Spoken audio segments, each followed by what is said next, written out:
Welcome to Norse Code, the #1 podcast for your Minnesota Vikings. I am your host and producer. My name is James Pagashnik. Thank you so much for listening. And on the other end of the tin cannon string, we have our analyst and co-host. You know him from numerous blogs and podcasts around the internet, most notably from The Athletic. He is Arif Hassan. Mr. Useful Human, how you doing tonight?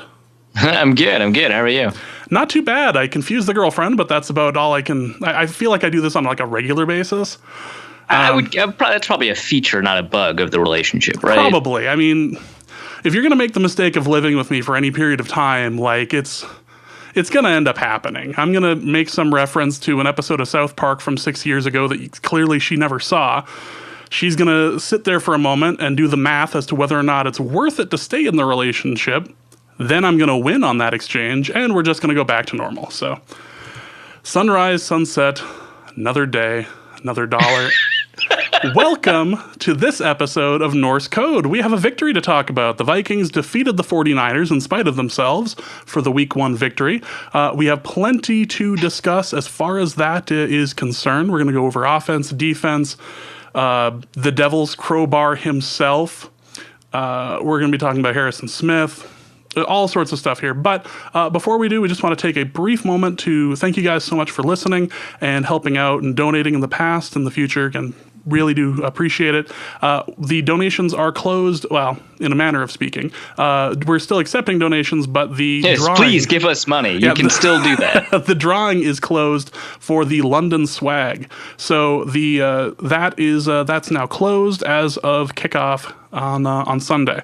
So I will be alerting everyone here in the next day or so to let you guys know that you have won and I need your address to send stuff out to. In addition to the London swag, I'll also be sending out a couple of things from behind the scenes here. And I guess I haven't even told you this, Arif. One lucky winner is going to receive a signed Kyle Sloter rookie card. How did you acquire said card? I'm not ready to tell people exactly how I acquired it. It did not involve Dusty. I will say that because I was Dusty, just about to ask. Did it involve Dusty and any of the many names he's accumulated in college? Those are names he danced under in college. Yes. No, it was just kind of luck of the draw, I suppose. But I have acquired a signed Kyle Sloter rookie card. He has a Denver jersey on, but the Vikings logo is on the card. So okay, yeah, no, sure, that happens. Yeah. I've seen that happen. So, yay! So anyway, that'll be one of the things that we'll be sending out. So again, thank you guys so much for donating, helping keeping the show ad free, helping keep the lights on, and helping keep the Loch Ness Monster at bay. And something else here, and we'll talk about that in just a moment. But before we begin, just a couple of quick thank yous. Austin Bailey, who donates to us via PayPal, says, thanks, guys, for an awesome show. Thank you, Austin. Damian Barrett, all the way from Hong Kong, says, looking forward to a new season, listening to you guys, and hopefully meeting you guys up in New York. I was just going to go do a tree fitty, but I added extra money to smack Dusty / put toward his math tutor. Oh, wow. So I told Dusty we were going to get money for the slap donation. Like, this was going to end up being a thing. So that's fantastic. And again, if you want to donate money to it really makes the slap like interactive. It's a community slap. Exactly. I really appreciate that. It's not just me slapping him. It's all of us slapping him for his consistent number of the week issues. A friend of mine, DJ Sobish, sends in a donation and says, toward the Vikings, for your relentless pursuit of being the Mike Trout of the NFC North. Clearly the best on paper, but nothing to show for it but a bloated salary. Thanks, DJ. I liked that. That's that was fairly clever, and about as clever as that's good. As you can be. Yeah. Thomas Anderson, thank you so much, and Tom Jorison as well. Thank you guys so much. If you would like to donate to the show, you can do so in one of two different ways. You can go to paypal.me/NorseCode, or you can go to patreon.com/NorseCode and donate that way. Patreon, of course, is more of a subscription based. You can give any amount of money you want per month. $1 tree fitty. It helps keep the Loch Ness Monster at bay. We do appreciate it. We remember the days of shows when we were only able to do one show a week or something like that due to the amount of money it was costing for hosting, or when we had ads on the show and how horrible it sounded. It's been a few years, but longtime listeners remember just how terrible that sounded. I was talking to somebody the other day about that. So it's a thing. We like to be ad-free. We really do appreciate the system we have going on here. And your donations are also assisting us go to New York. We will be doing a live show in New York before the Jets game, the Thursday before the Jets game. We are still ironing out the details, but the bar looks to be set, so we should be doing that on the Thursday night before the show. So if you'd like to come to a live taping, we'll be happy to sit and accept many free drinks from, I'll be deferring most of my free drinks to Arif because I have a feeling he's going to be more entertaining when drunk. But we will be we'll be out there. So I'm just assuming. I take a pill saying I can only have a couple of drinks a night, so I'll be deferring. But that should be a lot of fun. So if you are going to be in the New York area in the middle of October, look us up. We will be down there. So more details as it comes. But we will be there, and we will be at the Jets game. And yeah, so that's going to be pretty cool. Let's talk about the 49ers, shall we? That was a kind of an odd game. I want to say it was a tale of two halves, but after watching the Green Bay-Chicago game yesterday, I can't think of anything that's a tale of two halves after seeing that. Right, yeah. It kind of overshadows every, tale of two halves kind of storyline you can construct anywhere else. There were two like schools of thought on that. It was the whole like never send a bear to do a Vikings job or never send a bear to do a Bars job. Like that was ugh. Anyway, we will briefly talk about that in a little bit. But let's we can't talk about the 49ers win without talking about two things in particular. The play of Kirk Cousins, which included some fantastic throws and a couple of amazingly beautiful overthrows, and the start of Dalvin Cook. So let's start off with Kirk Cousins. How did you feel he played in the victory? I think sort of on balance, all things told, he played better than average for a quarterback. The problem, of course, is like when you parse it out, because the lows were pretty low. He had 8 straight incompletions to finish out the game. I think of the entire fourth quarter, he didn't complete a pass, and he had, I want to say, 7 passing attempts in the fourth quarter, 9 dropbacks. His best play in the fourth quarter, or over that span where he had those 8 incompletions, was a 4-yard run on 3rd and 5. So, which, obviously it leads to a punt. So it was really rough, right? The low points and the inaccuracies were pretty bad. I mean, you've got, like you mentioned, a couple of overthrows. I think the overthrow to Diggs was before that moment. The overthrow to Thielen, I think, was during that moment. There were moments where he just kind of nails a defender on the back of their jersey, which, I mean, like, I'm glad it wasn't the front of their jersey, but also, like, kind of not the idea, right? So that was tough, right? But at the same time, he made a couple of throws that, you just don't see very often from quarterbacks. Like, I don't think I saw Case Keenum do any of this. I saw Sam Bradford do it only a couple of times when he had the guts to do it. I only got to see Teddy do it in like the last 4 games of 2014 and the last 4 games of 2015 when he kind of really turned it on. But you didn't get to see a ton of it. And obviously, all these quarterbacks had like these great other moments, but specifically when you look at like these throws in the breadbasket in the end zone, where only, the receiver can get it. I think it was to Diggs and Rudolph where it was just like perfect. It was just stunning. Incredible passes, a really great read on what was happening with the defense, and fantastic timing. Just like everything that you need to be a good quarterback. He executed in those moments. He had a bunch of other great moments. Great throw to Tyler Conklin.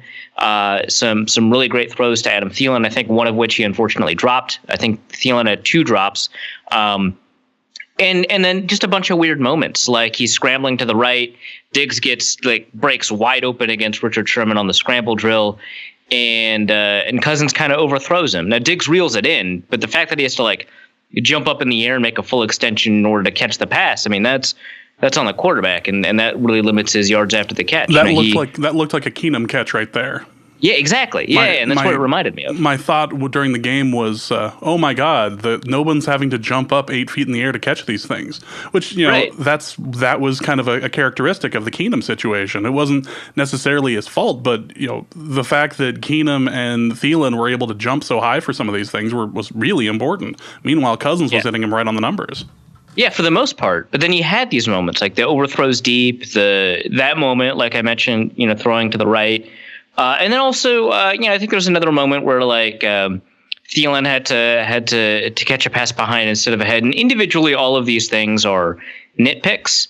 But I think together they speak to this weird inconsistency I don't think we expected from him, where he's got these amazing moments where you're like, oh, wow, that's fantastic arm velocity. That's fantastic ball placement. That's a great read on the defense. That was the best throw you could have made there. And you made it to the right receiver. Touchdown. Great.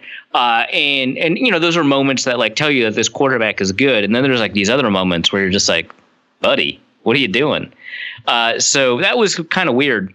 I'd say, overall above average. Wasn't a great defense that they were up against. Obviously it had some great elements. But yeah, that was kind of troubling.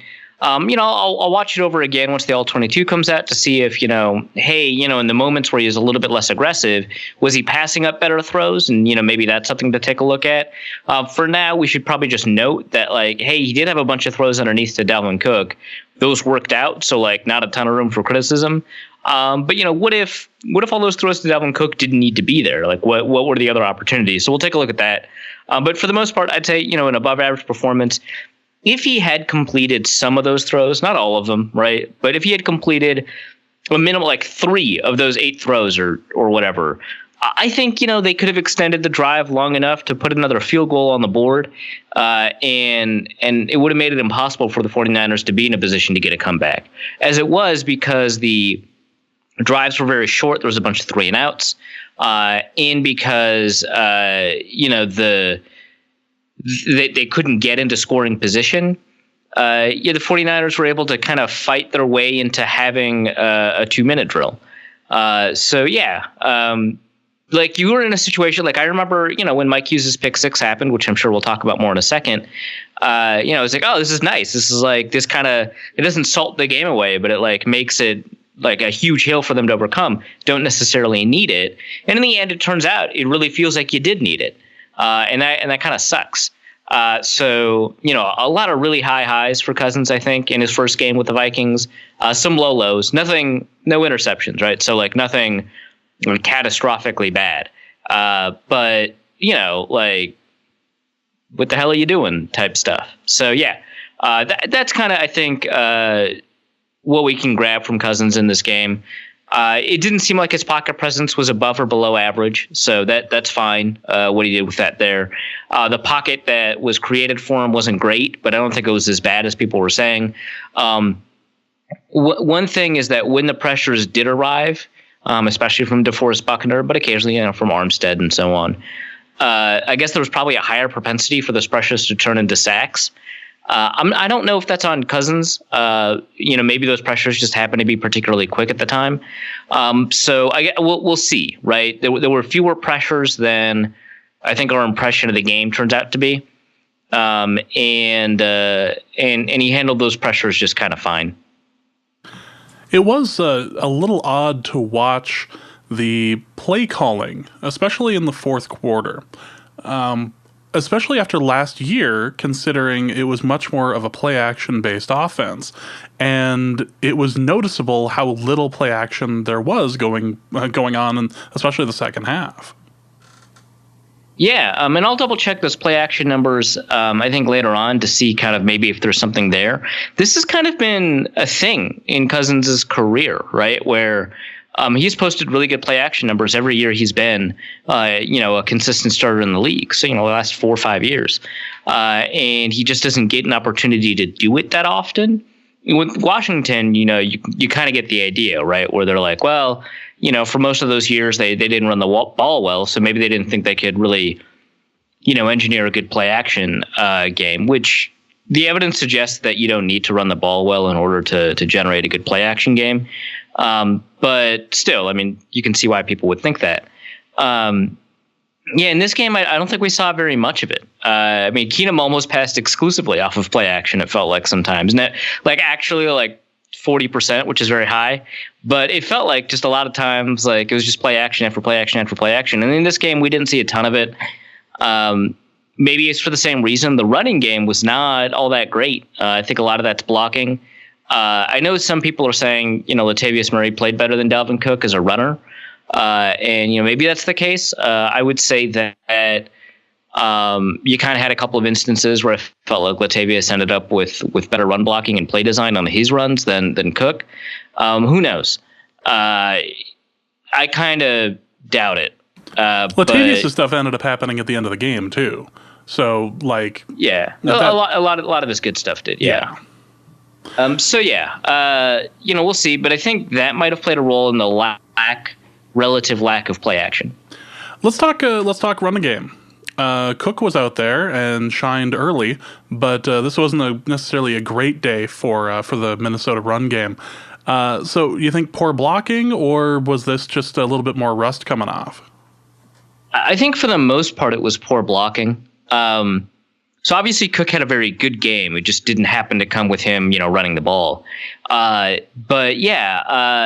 ended up having I think fine yards after contact. He ended up having, I want to say 44 yards after contact, but only 41 yards, from the line of scrimmage, right? So he ended up having more yards from contact running the ball than he did, net yards, which is a really bad sign. It means you were contacted the backfield a lot. That's not always that's a proxy stat where it generally means that your blocking isn't good, but it doesn't always mean that. And very often it can mean that a runner's being too patient or that they're not reading their blocks correctly. And so they're running into penetration in the backfield or whatever. But for the most part, it generally kind of suggests that, the blocking wasn't there. From a run blocking perspective, the Vikings just generally didn't do a good job. Individually, you could say, I think Brett Jones, struggled as a run blocker. Mike Remmers, I thought he did really well as a pass protector. I know that PFF logged one of the Buckner sacks to him, but really I think that's just because of a Cousins scramble. But yeah, as a run blocker, he could have done a little. He wasn't getting a ton of room, so there was a lot of stalemates between Remmers and whoever he was up against. And as a run blocker, that's not great. You want to create additional room. Rashad Hill, he was fine in pass protection, which is unusual but nice. But he also had problems as a run blocker. And then the tight ends just generally didn't do a lot on those outside zone runs. So the run blocking wasn't great. The running itself, was probably fine. Cook's fumble featured a particularly amazing run, which God damn it, right? It was totally negated by the fumble, but was really impressive to watch. It was beautiful. It was probably going to end up being one of the best runs of the year, right? No matter how many yards he got. But then, fumble, whatever. It was very Adrian Peterson, which of course, later that day, Adrian Peterson ends up putting together this all-time game, and he finishes with a 52-yard run, which, fumble. Yep, that was the most Adrian Peterson way of ending that. Just incredible. Yeah, that was Adrian. I can't wait for week 2 and 3 when he's winded after the first quarter and is able to put up maybe 23 yards. He's oh, that's yep. This is the Adrian Peterson we know. Yeah, Adrian Peterson is turning into 2010 Chris Johnson, where you don't know whether or not to start him in your fantasy leagues because he could get 175 combined yards or 10. Yes. That's really what it feels like. He's on the same sort of tragedy as or he's on the same cycle as Fitzpatrick. You know what to expect when you get him. It's just there are rules. Arizona saw this. It's exactly how it works. Anyway, enough about that. By the way, Brett Jones had a pretty decent. Generally did pretty well. Brett Jones had a pretty decent debut. How did you feel he how do you feel he stacked up in there? Yeah, as a pass protector, I thought he did really remarkably well. So I think PFF ends up giving him a clean sheet, so 0-0-0 in terms of sacks and pressures allowed. And he helped a lot too, which is also important in pass protection. So when Compton was beginning to struggle, you saw kind of Jones appear and provide additional help in the form of a double team or kind of like a blindside hit. When Remmers was getting kind of moved up the arc, you saw Jones kind of move in and put a stop to things. So he did a really good job, I think, helping craft a good pocket, which is like kind of a secondary, responsibility of a center, but it's there and it's important. He did a really good job there. As a run blocker and as somebody who might help call protections, and it sounds like Cousins isn't the one calling that many of the protections, it's the center. Based off of like conversations that the Vikings have had with the media, it seems like he did a really good job. Like, it's always difficult to tell. Like, you can't like grade a center on communication based just off of like individual game grading on the film, which is always kind of going to be a drawback of PFF style grading. But the Niners, over the course of the game, gradually ramped up the number of stunts and twists that they had, would blitz a little bit more often, and so on. And for the most part, the Vikings were very good and very aware in terms of their ability to pick up those stunts and blitzes and just deal with like the gradually increasing amount of stunts that occurred in the game. So yeah, I would say from that perspective he did well. But again, as a run blocker, I thought he struggled a lot, and he didn't do a lot to create additional room. No. Well, it was good to see that the center position wasn't a giant gaping hole for the Vikings. Like of all places that there might have been a concern, center was fairly solid. So that was at least kind of nice to see. Yeah. Dalvin Cook and Latavius Murray had reasonable days, I suppose. But the big game was had by the defense. Obviously, 4 turnovers are not like necessarily sustainable, but that was a hell of a performance by the defense. And I want to give you your moment to bask in the glow of Mike Hughes. In fact, I literally have that written in the show notes. Arif gets to bask in the glow of your Mike Hughes take. So let's expound on Mike Hughes, who played quite well for his first game. Yeah, it's a good beginning to his Defensive Rookie of the Year campaign, right? Exactly. Yeah, I mean, he's playing as kind of like the player that we saw in training camp. Actually, not as good as the player we saw in training camp because he did make a couple of mistakes. But whatever. He's got on the stat sheet. That's great. You could say like, hey, Arif called it or whatever. I do also want to point out, like, I also like didn't like the pick, right? So like when they drafted him, so there's a little bit of both going on where I can like plant my flag and say, yeah, I like a week into camp, I was like, this dude's got it. He might be a Defensive Rookie of the Year. I like the hedging of the bet here. I think we actually named the episode that we talked about the draft. Should we have literally done anything else? Right? Yeah, exactly. Right. So I just want to put it out there, like, I didn't like the pick. And honestly, I still might not, right? So, like, Zimmer after the game was like, I thought Mike Hughes did really well. He made a bunch of mistakes, but, fine. He did well. He did what we asked him to. A bunch of our corners went down. A bunch of people hated that pick. Well, I'm glad I had him out there.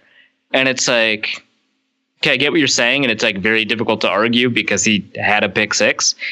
But, like, if Mike Hughes wasn't, like, if you didn't pick Mike Hughes and you had, like, drafted a guard or whatever, you would have had Terrence Newman. Like, he wouldn't have retired. Like, you had a dude. And, like, who knows who you would have drafted in the second or third at corner. Like, it's a little disingenuous, but, I get what you're saying.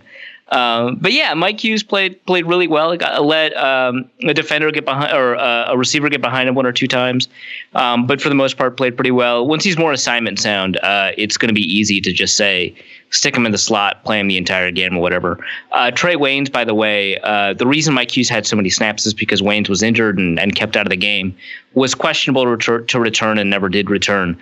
Wow, that sounded ominous, and he never returned.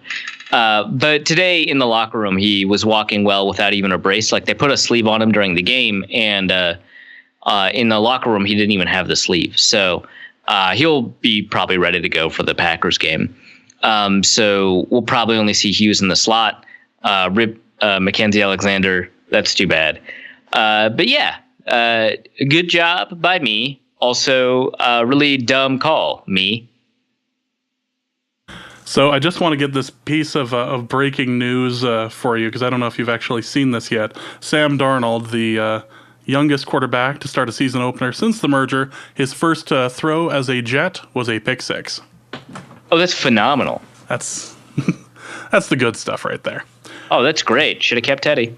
Clearly should have kept Teddy. Harrison Smith had one hell of a game. From taking on defensive linemen, which that was great. He had no fear on that one. To breaking up everything, to having his little interception at the end. Harrison Smith was little interception, to ice the game. Hell of a game out there. What made him so effective? Harrison? Wait, it's the Devil's Crowbar. He is Satan's crowbar, and what I guess I'm answering my own question here, but it was interesting to listen to afterwards the 49ers receivers talking about how they were not on the same page as Jimmy Garoppolo. They were not in the same spots, especially for at least one of those picks. Yeah, I mean, it's weird. He had a full off season, and he'd played like 6 games for them, like the season before. So they really should be on the same page. But yeah, the Mike Hughes pick six. Apparently, the receiver Kendrick Bourne, I think, ran the wrong route. Also, he fell down. So that's like really important context, of course. I think Hughes pick sixes that one either way. Like, he jumps the route. Like, it doesn't matter, kind of, because wherever Bourne was going to be in terms of his route, I'm pretty confident he wouldn't have been there. He would have been, behind the ball, and Hughes kind of undercuts it. So, yeah, that's important context. But like, sure, George Kittle's drop, really important, big moment in the game. Maybe the Vikings don't even win the game. Although that's maybe too much counterfactuals, because like, then you get to go in the red zone, and the Vikings were friggin' phenomenal in the red zone. But still, the drop was important. I mean, it sounds like they weren't entirely on the same page for a couple of plays in that game. But the Vikings took advantage of it. That's like the kind of the most important part. Was it Rhodes' interception, right, where Garoppolo just kind of threw it too far ahead of the receiver, and Rhodes could just kind of palms it? Yeah, it's just like, oh, well, this is mine now. I'm going to run with this now. Appreciate it. Thank you, please. It wasn't leave a tip in the tip jar. It wasn't as easy as the Khalil Mack strip thing last night, but God, what is? Yeah, right. Unreal. I keep wanting to talk about that game, and I'm trying to avoid it. We're gonna end up talking about it in a little bit. We'll do it in a little bit. I've got some takes I wanna get off my chest. When we get to that, Deshaun Kaiser's Hadouken. That's all I want to say. Phenomenal. I'm surprised that they didn't keep him in there after that. We were getting to the quarterback. We were getting to Garoppolo, and just the constant pressure from our defensive line really seemed to be taking a toll by the end. Yeah. One of the issues that Garoppolo had coming out of Eastern Illinois, we talked about this a little bit in the 49ers preview, was that he would, and I mentioned that he would flinch under pressure. Like when the pocket was muddy, he would lean away from pressure when throwing the ball. The good news is, like, he doesn't he doesn't have a good throwing motion, like in terms of his full body. Like, he doesn't step into his throws, and so he doesn't have to step into his throws in those weird situations where he's like leaning away from pressure. Yeah, it ends up causing like these problems. Like, so the pick six is one of those examples where you had a bunch of pressure. It was schemed up really well, where the Vikings kind of just drop a couple of linemen. They show, I think a graphic ended up being shown on the broadcast where you had like 4 rushers to one side and 3 rushers to the other side. And then by the time the snap occurs, like 3 of the 4 rushers on the one side drop back, and you've got like all 3 potential. And so you don't have enough blockers. And that resulted, I think, in the pick six. It was really incredible stuff. But yeah, the defensive line did really phenomenally well. Sheldon Richardson ended up with like 7 hurries, and And that includes like the sack and a couple of quarterback knockdowns. Daniil Hunter just like ate lunch. Like it was fantastic. Yeah, between the two of them, it was really impressive to watch, especially Richardson, who just went out there with just a fury in the first half. Yeah, boom, boom, boom. It was incredible. You mentioned Daniil Hunter. Daniil Hunter seemed like he was just everywhere on the other side of the line. Yeah, no, he got a ton of penetration out of the backfield. It should be said he was helped a little bit more in that respect because not very far into the game, McGlinchey, the right tackle, who had a really good preseason, I want to say. And I'm not going to say he played well at right tackle up against Hunter, but he didn't play as poorly as you might expect a rookie in that situation to play. He ended up getting moved back into guard, and like this nobody ends up playing right tackle. I already forgot his name. And he was just abused. And so that's like part of it, that Daniil Hunter, but like also like, what do you expect a really good defensive end to do when he gets to go up against a backup tackle? Well, dominate. And that's what he did. He dominated. So, Daniil Hunter had a really phenomenal game. Everson Griffin had, I thought, a really good game. Linval Joseph had a great game. I was going to say Linval is the other name. Linval was hungry, and Linval got something there. I believe Linval was responsible for the fumble. Yeah, he's officially credited. I haven't actually watched the broadcast footage of the fumble. Mostly I've been watching the San Francisco defensive line against the Vikings offensive line in my rewatch right now. But some people were like, it was Harrison Smith who both stripped and recovered. It was Andrew Sandeo who stripped and then Harrison recovered. And I don't know how there could be so many opinions on this, but Linval got credited with it. So, sure. It's the football fumble version of the stabbing of Caesar. There were just so many knives. It's just yeah, right, exactly. Kind of hard to determine who was like literally responsible for the actual death. A couple odds and ends before we wrap up the 49ers. Game. Let's talk about the punter. He's new. He punted. One of them was butt ugly. Yeah, the clutch one. Yes. That one was pretty bad. It just shanked, and was it like 25 net yards? It was awful. Yeah, I think it made it back to the 45, and everyone's like, really? That's... Oh. Yeah, it's like, goodness. But the other punts were great. There was one that landed inside the 5 that they kept inside the 5. There was one that landed inside the 5 that bounced back towards the 14. That was kind of annoying that the Gunners didn't try to stop it until it had bounced too far. And this wasn't like a punt coverage thing. It was like the Gunners just kind of making the wrong choice when they got there. So that's annoying. But his punting was overall pretty good. It's just like that final punt that matters. It's a high leverage situation, so it kind of matters more. He shanked it. But he made some punts that Quigley kind of didn't. Like Quigley's non-touchback punts were like inside the 20, but not inside the 5, and Weil landed it twice inside the 5. So, he's no Michael Dixon or anything, but it's pretty good. Kind of screwed up at the end, and you kind of want to watch out for that. But for the most part, I'm not upset. And the biggest cheer possibly of the game, other than when the New Orleans score came up on the board, would have been Carlson's first extra point, which was successful. So we apparently have nothing to worry about, and we are still salty about New Orleans. Those are the two big takeaways as far as the game was concerned on my part. Oh yeah, huge cheer when the Buccaneers Saints score was on the. That was like when it was like 38-17 or something like that, which means there was like another 40 points to go in that game. But yeah, I think that's funny, right? Because and not like funny as in an I'm making fun of Vikings fans kind of way, because I get it. But like funny and they're just not gonna let go. You're gonna have to. They beat the Saints, and that's not the salve. There's no salve. We're not done with that yet. I don't even think we're gonna be done with that when we play the Saints again, and if we were to just spank them. I still don't think we're done with this. Yeah, screw them forever. Except Teddy, we love Teddy. Yes. We want to make that clear.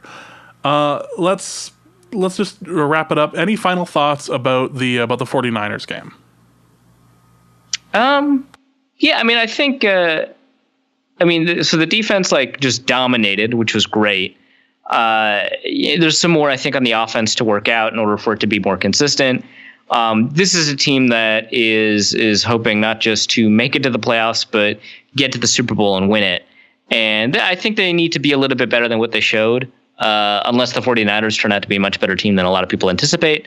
But yeah, I mean, this team should improve over the course of the season, and I think they probably need to, based off of what we saw. What about the way that kind of the play calling happened in the fourth quarter? Do you think that was more on Kirk Cousins, or do you think that was more on the offensive coordinator? There's some people that I saw complaining about the play calling, more not in the play design, but more like, hey, we're running a lot. Then, it's the run, pass, punt offense. I don't think that actually happened as often as a couple of people said it did. And I don't actually think the play design was all that bad. It didn't include some of the stuff that Diggs and Thielen did probably their best last year. But at the same time, the cover three is kind of like a unique defense that you're not necessarily always going to call the plays that you normally would call in your offense. So, yeah, I'm going to wait on the play calling. In fact, my next plan actually is to have a piece on the play calling after we get another look at a different defense. In this case, obviously, the Mike Pettin defense in Green Bay. So we get to look forward to that. So let's switch from the 49ers. Don't sound so excited. Wow. I'm going to have to read that shit. I want to discuss it on Norse Code, but whatever. I mean, force people to go to your paywall, be an ass. See if I care. Let's talk about something that won't be behind the paywall, the injury updates. And let's talk Trey Waynes and Mac Alexander are expected to be back this week. But Collins looks like he is going to be out for the season and has already been replaced by Brian Witzman. So I don't know anything about Brian Witzman, unfortunately. Yeah. People who seem to know about him say he's pretty solid. Hopefully we'll never find out. But yeah, I mean, it sucks. Collins got injured. I saw somebody in our Twitter thread asking for questions, how could he possibly have gotten injured? He didn't play. And it's like, well, I mean, obviously he got injured in practice. Apparently he was, it was like a full contact, because I think you can get 10 of those a year, which is like weird that that's spelled out in the CBA, but sure. And it was another full contact practice. In Thursday, he was engaged with a defensive lineman. Yeah, these things happen. So that's what happened. Yeah. Let's start talking about the big thing that happened on Sunday night, which was the Green Bay, Chicago game, which was two games, really. The first half, which was Chicago dominating in every aspect of the game, going out there, destroying. Khalil Mack was God for 3 minutes. Like, this was incredible. It was one of the greatest 3-minute stretches of individual play I've ever seen. It was, simply put, astonishing. You couldn't help but just be in awe of this Chicago defense and what they had done. Not only had they managed to, at that time, Wentz up Aaron Rodgers, land on his leg kind of funny, presumably tearing an ACL. We thought at that moment anyway, and then just bully DeShone Kizer. Like, oh God, that was about as ugly a quarterback play as was possible by somebody not named Huntley. And boy, the second half was sure different. Well, Kizer did get a couple of good passes in early on, like 2, 3, maybe even. It was nice that Davante Adams finally had a quarterback. Yeah, right. To quote Andy, I think. I'm not going to steal that. I think Andy said that one. But yeah, then Kizer kind of showed his true colors and sucked. Showed his true Kizer. Yeah. But yeah, Khalil Mack was phenomenal. Oh my God. I can't. That was incredible. It was like he sacked the quarterback, and then on the next play, he assisted on Roquan Smith's sack of the quarterback, which is Roquan Smith's first play, because Danny Trevathan got injured. And then the next play, like immediately after that, he ends up getting he beats the chip block, then he beats the actual block, and he gets to the quarterback, and he just kind of snatches the ball, which counts as a sack, by the way. But like, also what? Like, he just, it was his that suddenly, like, he just yoink. Like, wow. I mean, it's so rare It's to like see it just that. fell like into his lap. Like, this is mine now. Right. It belongs to me. It recognizes me as its father. And together we will take a journey to the end zone. Like, it was just like, what's happening? So, yeah, that was pretty astonishing. Mm-hmm. He ended up playing all right to pretty well throughout the rest of the game, but the Packers went to a pretty quick game because they were like, well, we can't have this.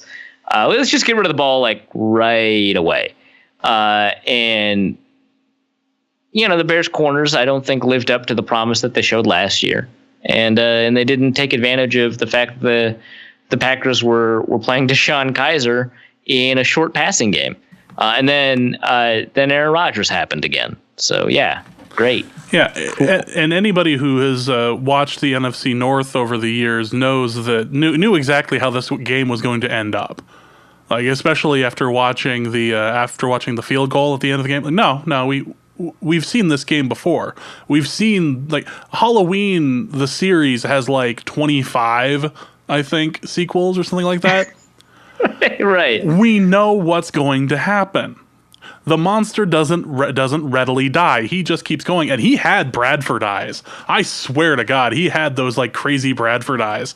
Bradford has likely taken enough medication over the years from his ACL injuries where his eyes are just kind of stuck in this startled like face.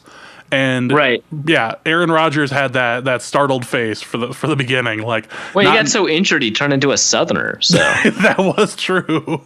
The drawl was you never go full Favre, and he went full Favre there. I think it was Eric Thompson's tweet where he was just like, "Boy, howdy, y'all! My name's Aaron Rodgers." I just lost it. He's from Chico, California, man. Like, what? And, you know, a bunch of people are like, it's probably the painkillers. But, like, there's, like, parts of the Southern accent that are, like, not entirely because, like, your mouth is tired. Like, here's my question, and I realize this would apply to like, Vikings players, too, but should somebody be on the field playing quarterback that couldn't legally drive a car home? That's a really good question. And, yes, it does apply to the Vikings. From time to time, that is. It's going to be the greatest game Aaron Rodgers doesn't remember. He was incredible. Like, just like so frustratingly, like amazingly good. He couldn't move. He was just like, yeah, I guess I can't use my legs, so I'll just throw it, I guess. And you're like, all upper body on that bomb. Yeah, and it's just like if you heard someone say that, be like, well, you got to use your legs to throw too. And he's like, no, you don't. Watch this. Why do you need your legs? Oh, you're throwing the ball with your arm, right? Throws it 60 yards perfectly to Geronimo Allison, which, like, appropriately named, I guess. Yeah, at that particular moment, yes. Yeah, like, good God. Screw you, man. It was so frustrating to watch because I had I'd been texting my brother throughout the game. We were both watching it in our separate homes. And after I told him that after the Bears went up 10-0, I was like, if the Bears go up 17-0, I'm going to Wild Wings. Like, I have to be out in public to enjoy this, to celebrate this. And you idiot. Well, then see, I broke with what was going on. If you are of the belief that if you're superstitious, if you change anything, then you're responsible for everything going bad, everything going horrible. I should have stayed at home. Clearly, I'm the one to blame for all of this. Sorry, Chicago fans. So as soon as the running back the pick six happened, I think it was a pick six and not a fumble. But as soon as that happened, I just texted my brother, like, we're going to Wild Wings. Come on, I'm picking you up. And we make it out there, and the moment we pull up, Aaron Rodgers jogs onto the field like, oh no, right, this is not going to go well for anybody. Ah, crap. I thought he was going to die. I thought Khalil Mack was just going to, like, destroy him. Like, I honestly thought the Packers were, like, idiotic to put Rodgers in 20 down. Yeah, it didn't make any sense. And their trainer was like, no, I literally rubbed dirt on it. You're fine. Go out there.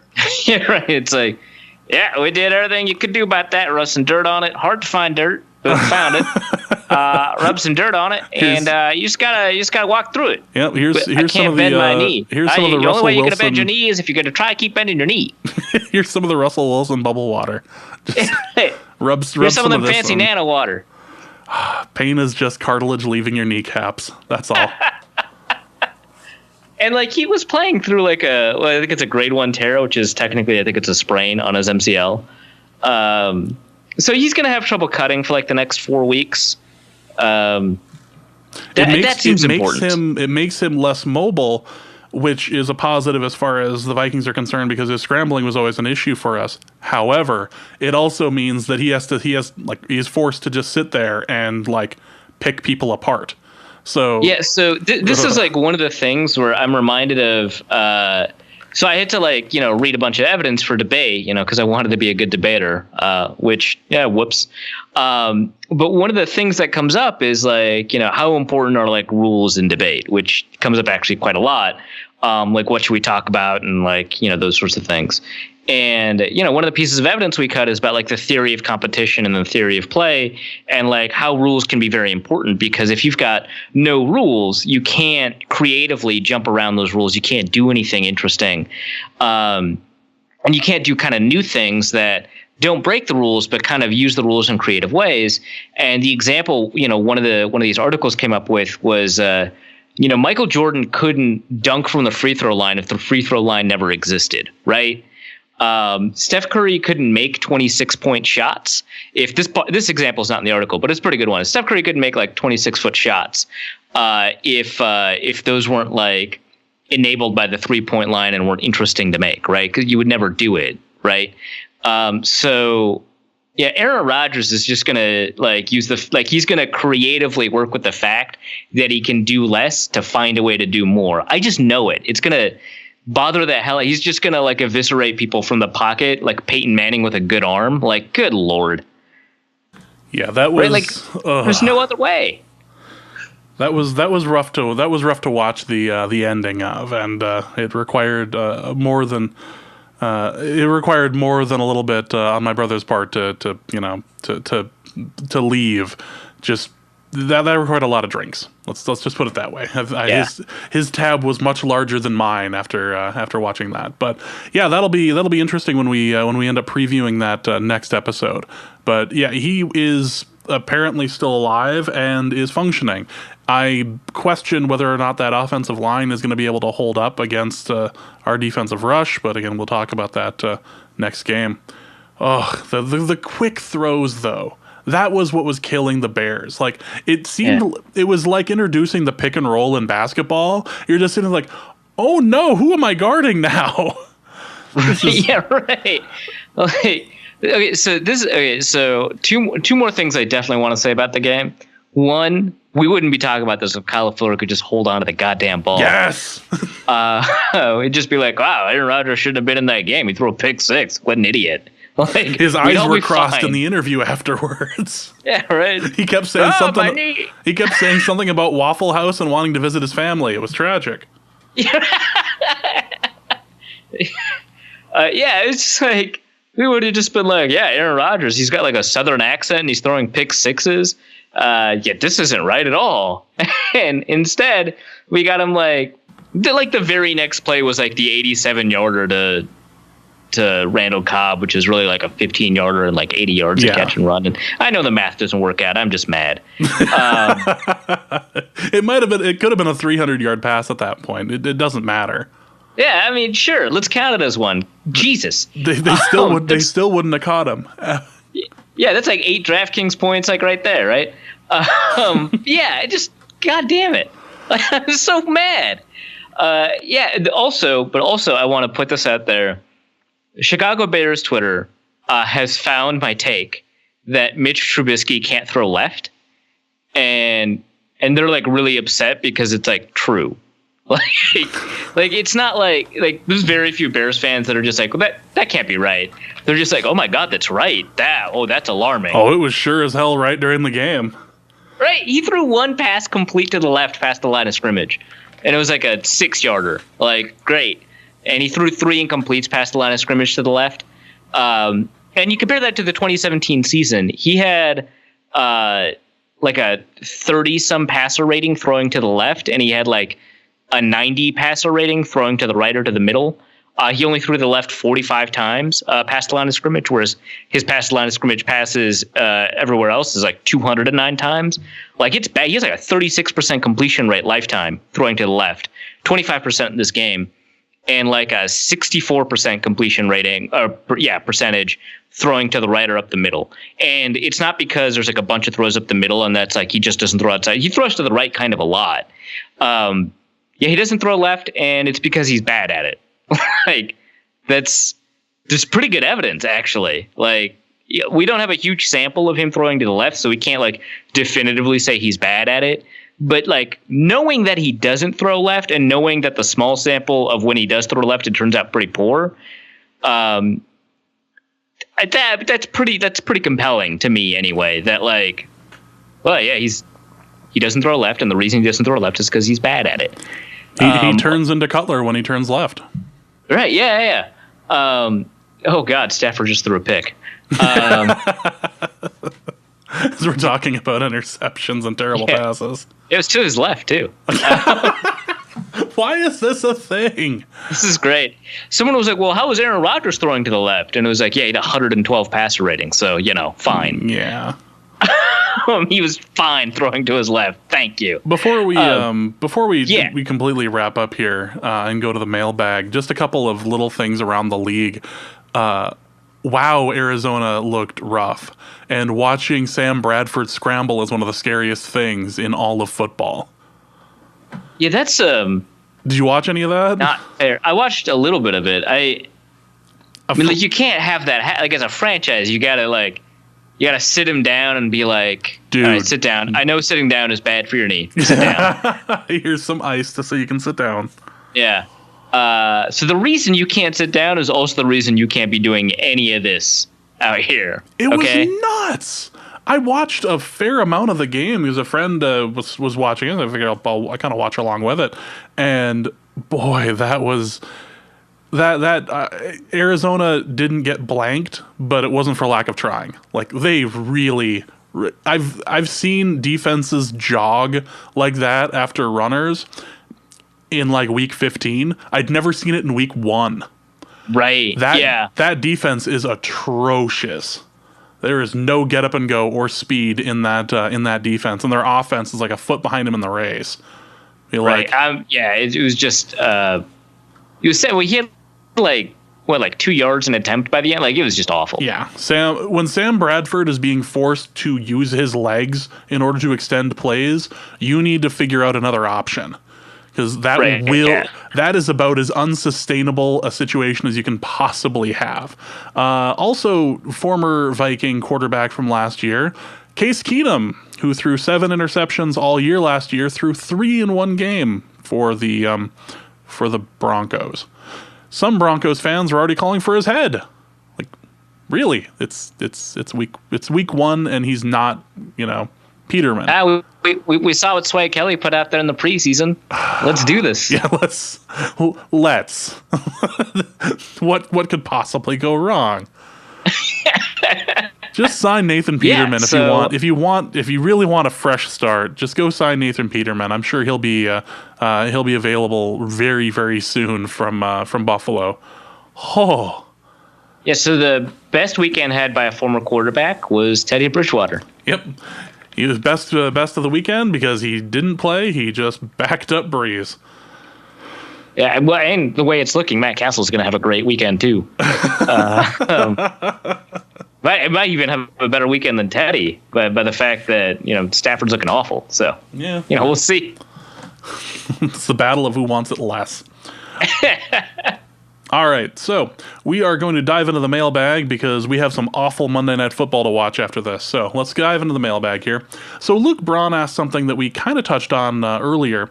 It says, so 4 turnovers will obviously regress to the mean, just like we said in 2017.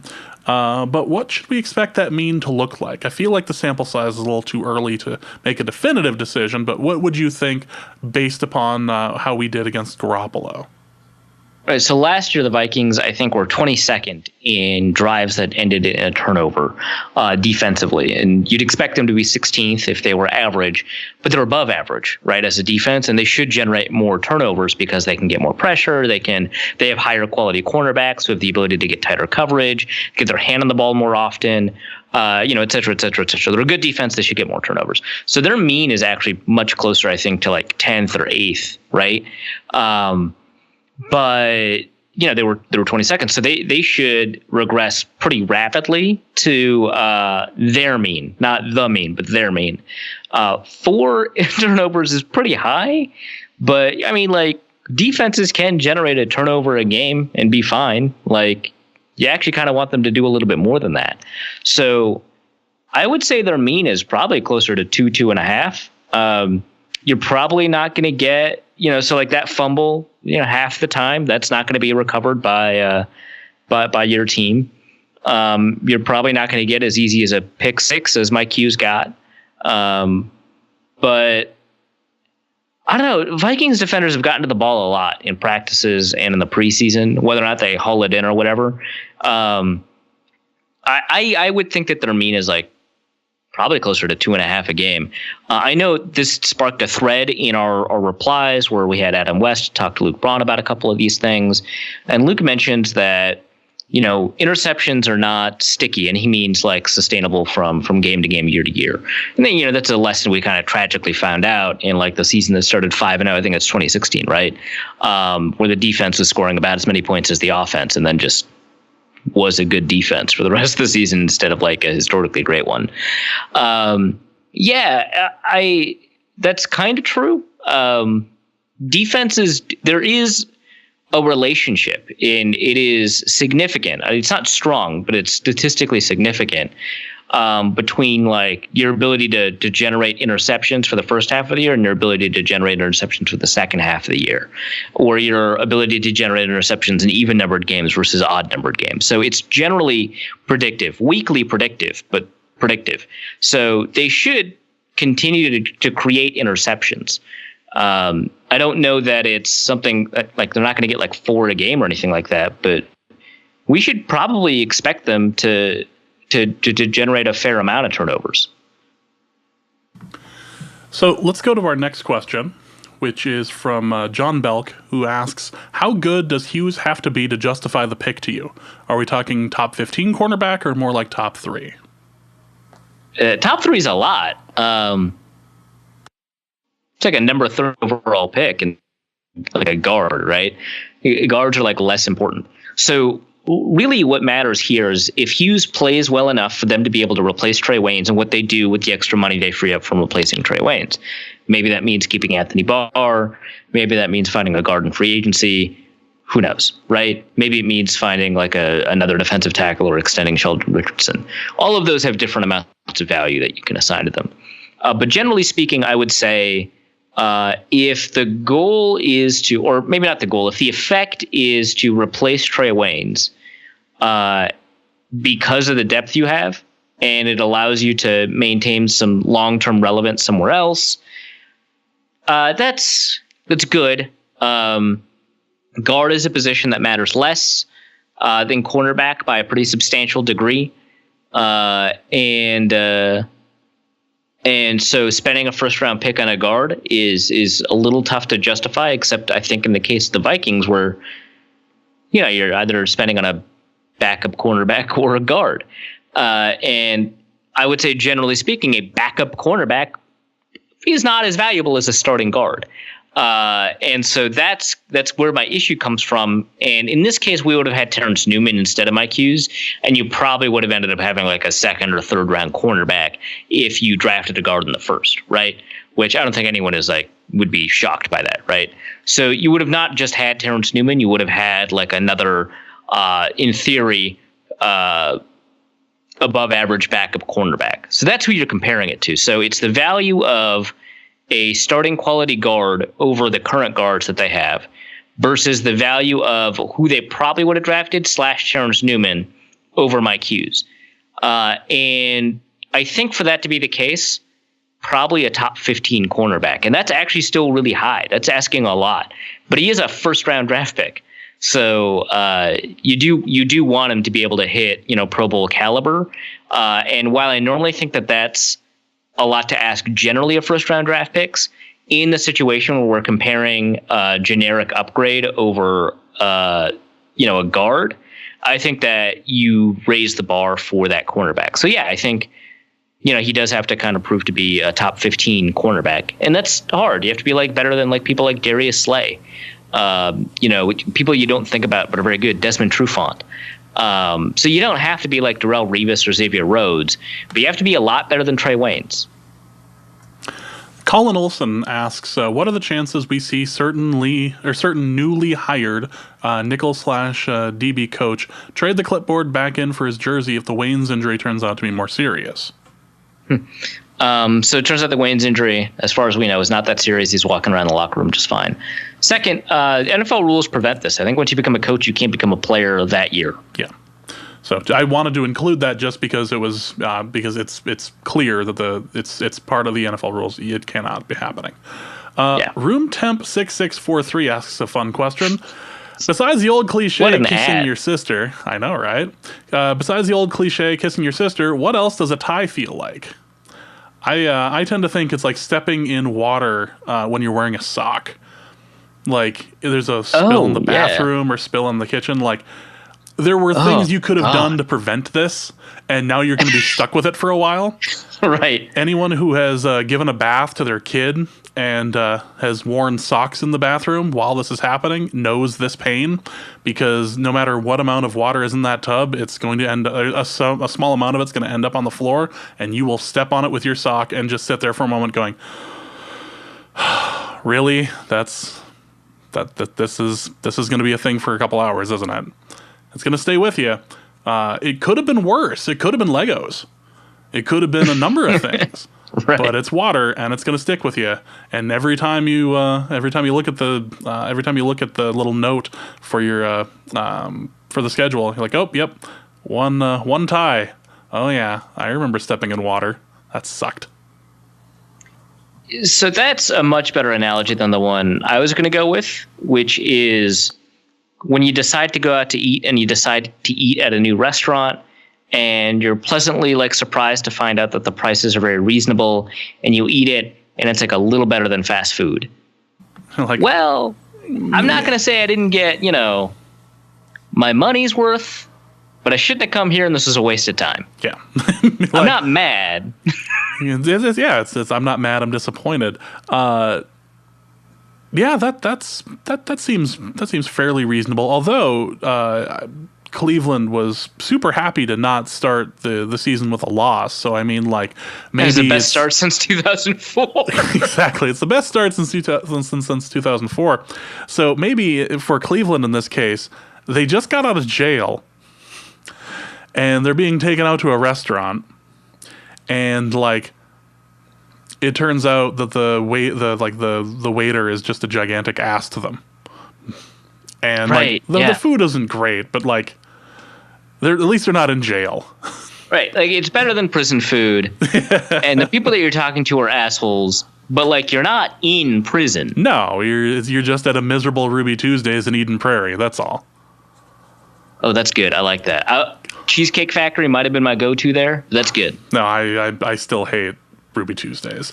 Next question is from Zen Cupid, who asks, did Jones show enough in blocking to overtake Compton as left guard when Elflein comes back? Yes and no. It really depends on how much the Vikings care about run blocking, I guess. That part's important. If the Vikings care too much about it, then I guess not. And then Vikings fans are just going to be angry about it for a couple of games. But if they care about it, not that much, which would surprise me, but would be more appropriate to kind of what impacts games, then they'll play Jones. Yeah. Matt Nelson, is the AA gap look/pressure worth it? I've seen too many times now where at the snap, our linebackers bail onto their assignment and the entire middle of the field is wide open. I'm beginning to think this is unfixable and why athletic tight ends seem to tear us up. The Vikings were A. That's funny. Yes. B. The Vikings were number 2 in the league last year. I think either in DVOA against tight ends or fantasy points allowed to tight ends. I don't know which measure is better, and I kind of don't care because the point is that they were actually pretty good against tight ends last year, and I have been really concerned about their ability to perform against tight ends for 4 years straight. But last year they were actually pretty good against tight ends. This year, of course, they allowed George Kittle to get 90 yards. Plus, he probably could have gotten 30 more in a touchdown if he hadn't dropped it, right? So, yeah, I don't think that's the issue. I think that, especially because the double A gap looks comes primarily on third down, and I think Kittle's yards didn't come primarily. I could be wrong about that. I don't think his actually came primarily on third down. That's not as big a deal. Plus, the pick 6 came because of not the double A gap look, but a related concept that kind of builds off of it. Yeah, I think it's worth it. They used it a little bit more often in this game than they had over the past 2 years because they've been kind of moving away from it. Not a ton, but they've been moving away from it. I don't know. It produced the best third down defense in the NFL last year, so yeah, it's fine. Yeah. Kyle Slaby asks if Trey and Mac aren't able to go next week, do you bring back a guy like Horace Richardson for a week, or is the safety depth with the with Curse enough? Yeah, that was weird. Mac and Trey are good to go, so you don't really have to worry about this question. But in theory, if they weren't, I don't know who you bring in because who do you cut? I guess instead you put Collins in IR and then you bring a cornerback in for a week and then you bring in the guard that you were going to bring in because the chance that they were going to get signed is pretty low. Stafford threw another pick. I like how we just have this running commentary of the Lions game right now. Stafford actually threw this phenomenal pass to Marvin Jones to the end zone where he dropped it and I didn't say a word. Stafford throws a pick and I'm like, let's talk about it. But yeah, maybe they wait on signing that guard. But who do they bring in? Horace Richardson's probably your best bet because he actually played pretty well in the preseason and the offseason. Yeah. Per asks, does Curse have a future as a nickel cornerback rather than a strong safety? That's weird, man. He's 6'5". He played pretty well, right? Probably not. He's probably just a safety who can play nickel and not a nickel who played a safety in the past. Yeah. Next question. What is your take on Ioka having 0 snaps? None. They didn't actually go to the 3 safety look. They just had Curse play nickel. So we talked a lot about it. I think beat writers besides me talked about it a little bit more because it is kind of interesting and worth talking about. But they've been talking about it for 3 years, so I was kind of bored by it. But oh, holy crap! Did they forced a fumble on the interception and recovered it? Okay, that's cool. This is why we don't record while games are going on. Yeah, that's a poor idea. My bad. But yeah, so they didn't go to the 3 safety look. I talked to Jaron Curse after the game. I was like, hey, is this a 3 safety package? And he was like, I was just playing nickel. Oh, okay. Did you do that a lot? And he's like, yeah, I did a little bit in training camp and then, kind of more as time went on. So he actually had a lot of practice just playing nickel corner. Which, remember, the Vikings did that with Anton Exum. When they moved him to nickel corner, he actually looked pretty good there before they cut him and he went to the 49ers. But yeah, he wasn't a safety in the nickel position. He was a nickel player whose official designation is safety. But he played the role of a nickel corner on all of those snaps. So yeah, and you might ask, what's the difference? And it's that the playbook doesn't have stuff that has him do safety stuff, right? It's very broad and general and kind of layman-y, but yeah, he just does exactly what Mackenzie Alexander or Mike Hughes would have done. So yeah. So Aloka wasn't on the field because they didn't need another safety. Yeah. A user by the name of Beef Brisket, sure. Great name. Says, can you discuss Anthony Barr's performance? Numbers looked unimpressive, but I know these can be deceiving.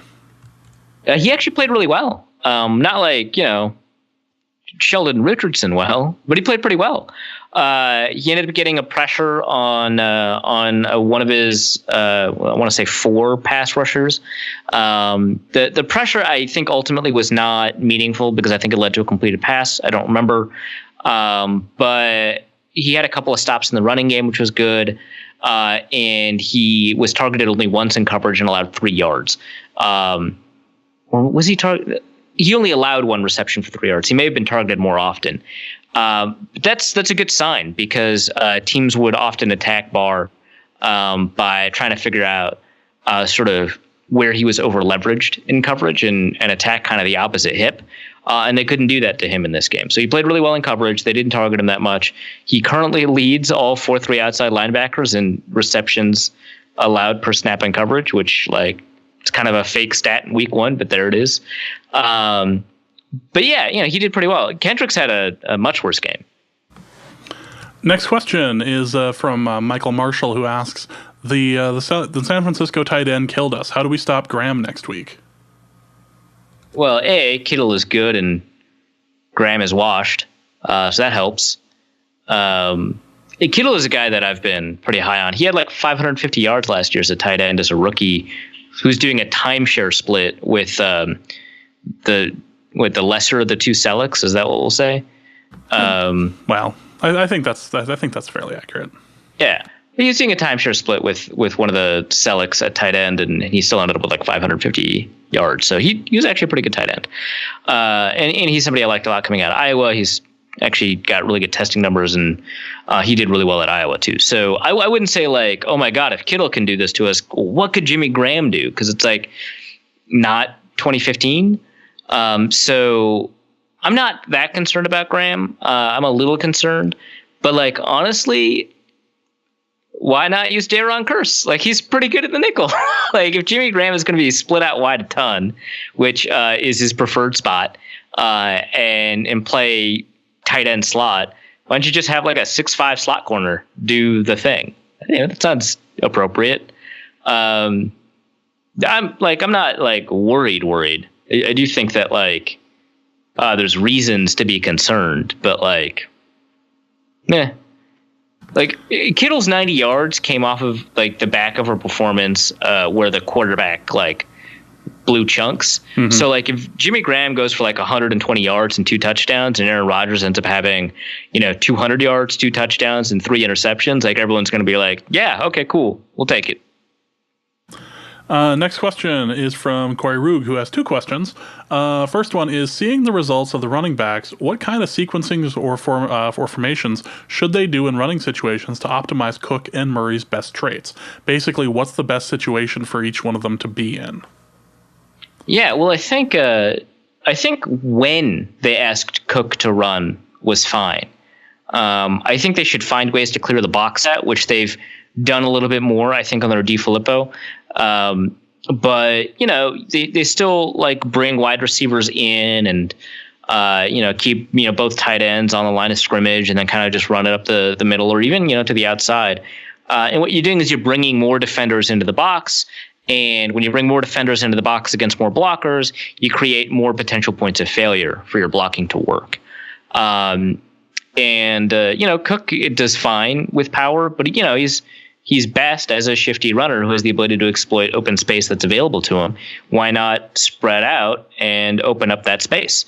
So, that's kind of a formation / situation kind of answer to that question. As for Murray, he ended up getting a bunch of, he just kind of replaced Cook for entire drives, right? So he ended up getting basically a normal amount of running back play as if he was just kind of a running back in relief, which I guess he is. But if you wanted to kind of optimize his ability to contribute, yeah, I guess you'd run him in goal line situations. I just think it's better for the team overall to put Murray in non-optimal situations because it gives Cook some more time to rest. Yeah. The next question is also from Corey, who asks, what is the best meal to make for a group when camping in the fall? I feel like you might be better equipped for this, but I can't think of a better answer than breakfast hash. Mm-hmm. Potatoes, onions, those store and keep very well. They do? And you can So so you can bring like a dried beef. It could be jerky, but commercial jerky kind of sucks for this. But if you've got like some dried beef, you can like reconstitute it in water and put it into the hash, and then put some shelf-stable cheese, kind of like the shredded cheese that you get at a grocery store, like pretty normal stuff. And it's delicious. If you've got a way to keep stuff refrigerated, you can add eggs to it, and that's delicious too. But yeah, like spices and like whatever spices you think is appropriate for that. You can put generic Cajun seasoning on it. Delicious. So that's probably my answer. I never go camping as much as I kind of want to, so I'm sure you have a better answer. I do have a couple of potential options for you. A couple that I actually just did either last week or the week before. So one thing that we did recently was we took a pound and a half of green beans, trimmed like the raw like green beans, trimmed the edges, and then put in tin foil a half teaspoon of Cajun seasoning, maybe a little bit of cayenne, and a tablespoon of butter. And it's got to be butter because margarine's not gonna like handle it right. So it's got to be butter for it. So this is not particularly healthy. But you fold it back up in the. You don't stab it for holes or anything. You just fold it back up in the tin foil, and then you can put it on the fire. Put like it on like a rack or something on top of the fire. 10 minutes. Flip it. 10 minutes again. And it tastes so good. It's different than most green beans you'll have, and it's really tasty. I also did something cool with potatoes, kind of similar idea, where it was I think it was 2 or 3 large potatoes, and then we had chopped onion, believe it was chopped mushroom, chopped green pepper, some salt, some pepper, some taco seasoning, and some butter in there as well, and that was pretty damn good. Or you can go with like 3 cheese potatoes as well. We didn't do a lot of I think that day I was like cooking burgers or something. So it was like burger and what else are we going to toss on for like veggies? And I did 3 large potatoes, 1 medium onion, some Parmesan, some chives, some salt, pepper, 2 tablespoons of butter, some bacon, which was delicious, and then some mozzarella and some cheddar cheese, all foiled up and put on there for 10-20 minutes aside. And man, that was so good that the second foil, like the first foil like package of that like disappeared. Like that was like, oh hey, we're out. And then we brought out the second pack, and everyone was just like huddling around it, like they needed more. It was a total feeding frenzy situation. That's awesome. Yeah, it was quite good. For the green beans, like fresh green beans that are like cooked that way are delicious. I also do like this. You only cook it for 2 minutes in a superheated wok thing that's like delicious. Green beans, I found if you add salt like the very end, especially if it's like for camping, you might not have it, but if it's like a salt with a lot of texture, like a sea salt or a kosher salt, and you just sprinkle it on at the very end, oh my God, it's delicious. The thicker the salt, the better for that sort of thing. So either the fresh ground or like the like harsh kosher salt for that would be preferable for that. Oh, hey, it's Don from Ohio, who asks, I am starting Kyle Sloter versus James this week in the Norse Code Fantasy Football League. If/when James loses to me, where does this loss stack up on his very long list of defeats? Also, if James loses to me via extra point. So James obviously has a better answer, but I just want to point out that James lost by twice as much as his score. Like that's in the second league. What? The first league, I may win the game in that one, and that would be the first time I've won since 2016. It's true. I just so I'm currently winning a game that I had a kicker miss an extra point in, and I'm just like euphoric right now. I'm like, this is absurd, amazing, fantastic. You were the first person to have the rule affect you, and it turned out to not be the worst thing that ever happened to you. It's phenomenal, right? But I immediately checked like, oh, if I add 25 points, how do I stack up around the rest of the league? And it turns out I kind of got lucky this week in terms of my matchup. But then I looked at James is playing somebody with like 170 points or something, and I was like, holy crap. And James is like 60, which is about as many as I have. Yeah. Just got wrecked. I got destroyed. That's in that league. I have no chance for week 1. Fine.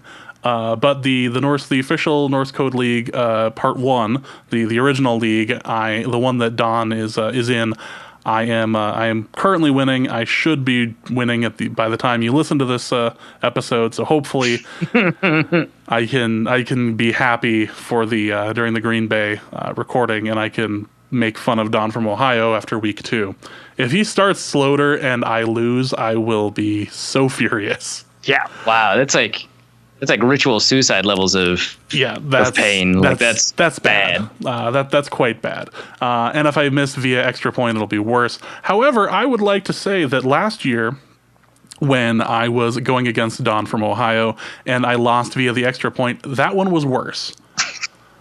It wasn't as bad as the last game. No, the last game that I played and I lost to him was as a result of the extra point miss too. That one was the worst. That one was bad.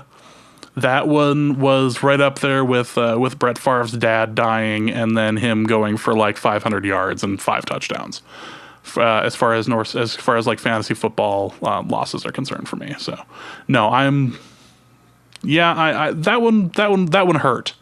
I think that one actually caused me to go off on the rant on the show about how what is football? Why do we even play fantasy? Why do we answer this guy's messages ever? I'm pretty sure at the end of the season I went off on that rant. Next question, however, from Don, and we're all wondering this: what did they serve in the press box, and what grade does Arif give the food? So apparently they always have hot dogs, which is cool. But they served, for breakfast, they had chicken and waffles. It was amazing. Along with scrambled eggs and breakfast potatoes and bacon and stuff. They had like cinnamon rolls, but I decided my girlfriend's going on keto. In solidarity, I'll skip the cinnamon roll and only have these syrup drenched waffles. You know chicken. What? You can feel you can just totally commiserate with her on that. That's totally the same thing. A huge sacrifice. We feel your the pain, waffles were okay frankly. because it did come with chicken, so the waffles were fine. It was a nice pairing. Right, right. So that was for breakfast, and then for lunch they had some pretty good subs brought in / catered. I don't know. It was a surprisingly good sandwich with grilled chicken. Plus, like I mentioned, the hot dog. But there's this s'mores company or marshmallow company, really. This marshmallow company that was for free advertising, essentially. We're just going to give the media s'mores. And they got these homemade marshmallows. I should mention who they are, otherwise this is not effective for them. Mallow is the name of the company. They're Minneapolis based.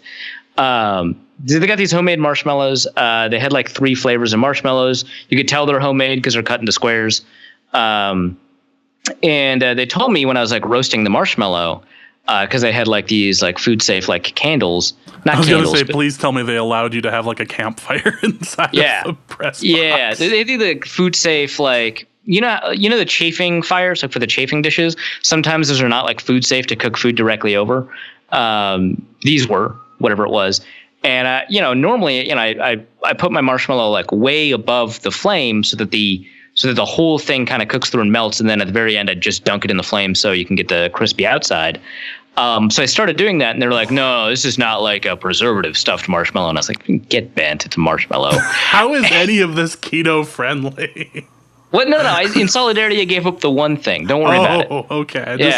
I just wanted to check on that. Yeah. I am not doing keto. Let's be clear. I am sympathizing with someone who is. So I gave up the cinnamon roll. Anyway, marshmallows. Is that kind of like the situation of Jules Winfield from Pulp Fiction, where he says, "My girlfriend's a vegetarian, so that pretty much means I'm a vegetarian"? Yeah. And at home, yeah, essentially. I mean, tonight we're having steak, which cool. Let's do without the potatoes. I'm good. But yeah. apparently with a homemade, you just friggin' dunk it in the fire and it does exactly. It was great. It was delicious. They had some ice cream. I had that too. Again, also not keto. I had something else for lunch. It was good. I would say for press box food, I'd give it an A. Maybe not an A+. The chicken and waffles could have been better, but it was an A, right? The selection was way better than it has been at TCF and at US Bank, or not at US Bank, at the Metrodome. But I mean, if I compared it to like a restaurant food, like, oh, this chicken's kind of soggy. This is a sandwich. For a sandwich, you have to be a Cubano to be like a really good sandwich. This is like an above average sub. So basically it was like going to Ruby Tuesdays then. No, Ruby Tuesdays is like the definition of a C, right? This was like a B, right? Because you got the homemade s'more. Oh, I suppose the dessert does actually put it over the edge. Okay, my bad. Yeah, my bad. Yeah. But I mean, like the chicken was like a poor rendition of chicken and waffles. It was a sub. The scrambled eggs are chafing dish scrambled eggs. There's a ceiling on those. Better. The bacon better was surprisingly or worse? Were the scrambled eggs better or worse than like strip club buffet? Better. What? Anytime I hear of like a breakfast buffet, I immediately think of the Ron Swanson Parks and Rec thing, where he thinks that everybody inside of the strip club is like running a high fever, but he could never pass up a breakfast buffet, so he's just sitting there like flipping pancakes and eating as many eggs as possible. So that's great. Yeah, I mean, like better. Yeah, but there's a ceiling to them, so there is a ceiling to both strip club eggs and to press box eggs, I suppose. So that is going to be it for this episode. We will be back later in the week to be previewing the Green Bay game. Arif, let's plug some stuff. So I've got a breakdown on some of the stuff that I think is the most important element of the game coming up on Tuesday at theathletic.com. We'll also find my preview of the next game at theathletic.com. And some other stuff from the other writers at The Athletic have already been up, and they're talking about the game. Also, Stafford's injured. Jeez. Oh, that sucks. Yeah, wow. So Matt Castle is going to get to play. Yeah. You might have the best week of any former Vikings quarterback, or the worst. Can it be both? I don't think I really have much else to plug. It's like during the season, so my stuff comes out on a normal schedule. Sweet. So, and you can find that at theathletic.com, the app, everything else there. So, the app, by the way, so this is not just me shilling. This is a thing that I thought before I even had a chance to join them as an employee.